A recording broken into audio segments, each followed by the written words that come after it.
Hey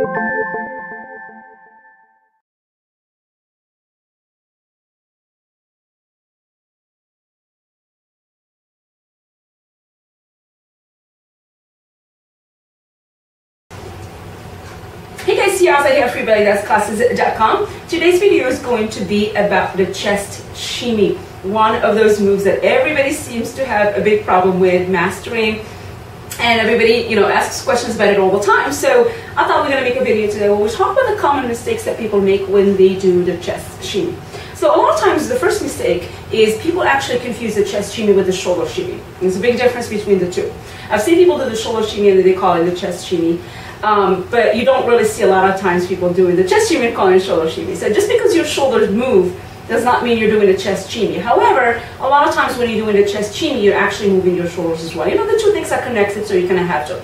So chest shimmy is basically your boobs moving side to side, literally. I mean, it's just the simplest way I could explain it to you. It's basically the fat in your breasts bouncing side to side in a horizontal way. That's really all there is to it, okay? Whereas the shoulder shimmy is an actual motion of front, back of the shoulder.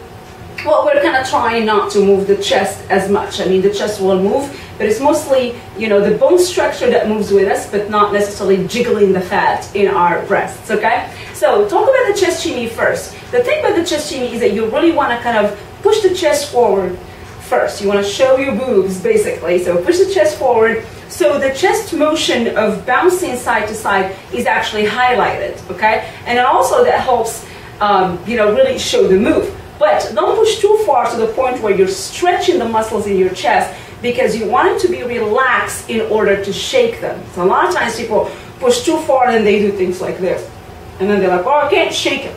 Well, the muscles in your chest are too stretched out. You cannot relax enough to shake. So you want to be pushing forward just to highlight the move, but it's really a small motion like this. It's not like this, which by the way doesn't look elegant at all. So just a little bit push forward so we can see the movement, so we can see the ribcage, coming out, so we can highlight the move, and then really basically relax. And don't think about moving any other part of your body. So another mistake everybody makes is, just, the hip starts doing this while trying to do the chest shimmy. So make sure you really relax the hips, and then really focus just on, bouncing the fat in your breast side to side. That's all there is to it, okay? So just kind of like this side motion. It does take, some relaxing. A lot of times, so I find it easier to do by just closing your eyes and kind of feeling the motion rather than trying to look at yourself in the mirror and trying to like copy and, because you're kind of judging and then you're really like, don't relax when you're really watching yourself. So relax and close your eyes and then just feel, the bounciness of your breasts going side to side.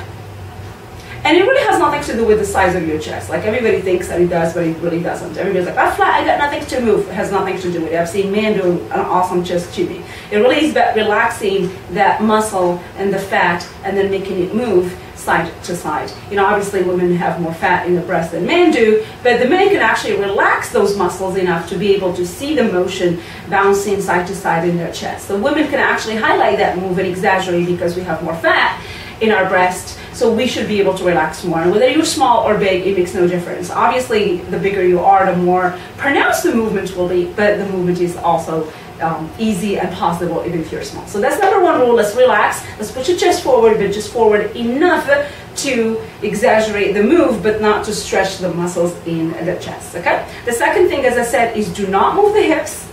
Okay, isolate everything else, roll the shoulders back, so even the shoulders should not be moving as much. They are gonna move because they're part of, the chest. Can you see my shoulders are moving a little bit? But when you're watching a chest shimmy versus watching a shoulder shimmy, the pronounced move is the chest rather than the shoulder. That's the biggest difference. So they are both gonna always move together, but one of them is always going to be pronounced more, depending on whether you're doing a chest or a shoulder shimmy, okay? Now, when it comes to the hip movements, I've noticed for my students, that tends to be like the hardest thing, like especially when they're wearing a hip scarf. I can hear the hip scarf moving, and I know the movement is coming also from the hip, they are moving the hip. So one of the things you can do is you can actually hold your hips in place with your hands like this, and then try to do a chest shimmy.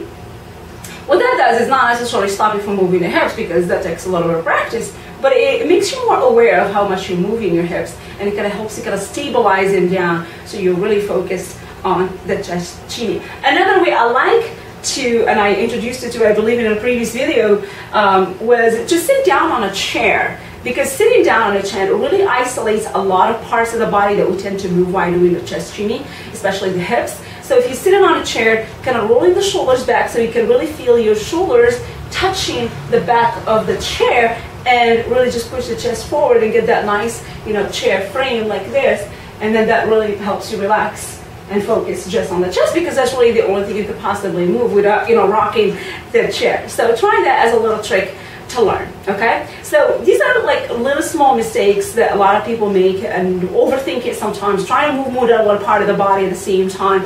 And really a lot of it is about relaxing, and a lot of it is about just kind of getting over that stigma as well that we have of, oh, shaking your breast socially is not necessarily acceptable. And so a lot of us have not done it, especially I've noticed in the Western culture. People haven't done that a lot when they were young, whereas in the Arab world, little girls always shaked, their breasts even when they didn't have any since a young age, because they see a lot of the older women do that, dancing around in parties, weddings, and so on. So there's a lot of social stigma associated with that, and that makes us, kind of discover this new way of moving our upper body as we get older and we get introduced to this art of belly dancing. So just kind of relax, get over that a little bit, isolate as much as you can, and really don't stretch the muscles in your chest a lot, okay? So that's going to be my advice to you. Hopefully you'll find this helpful. Check out more videos about how to do chest shimmy or different combinations with the chest shimmy on our website, freeballydanceclasses.com. Until next time, keep on dancing. See you then. Bye.